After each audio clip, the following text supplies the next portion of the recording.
बुध ग्रहासाठी वापरला जातो तो म्हणजे पाचू. पाचू म्हणजेच त्याला पन्नाही म्हटलं जातं, हिंदीमध्ये पन्ना म्हणतात. तर हा कशासाठी घालायचा?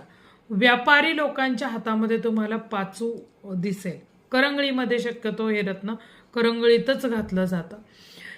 चांदीमध्ये, सोन्यामध्ये कशातही तुम्ही वापरू शकता. त्याचप्रमाणे ज्याच्या स्पर्धा परीक्षा घ्यायच्या असतील, एखाद्याची स्मरणशक्ती वाढवायची असेल, बुद्धीशी रिलेटेड ज्याची कामं असतील, फायनान्सशी रिलेटेड, व्यापारी लोकांसाठी स्पर्धा परीक्षा म्हणजे जसं तुम्ही गव्हर्नमेंटच्या परीक्षा म्हणतो आपण, ह्या वर्गातील लोकांनी पाचू वापरल्याने फायदे होताना दिसतात.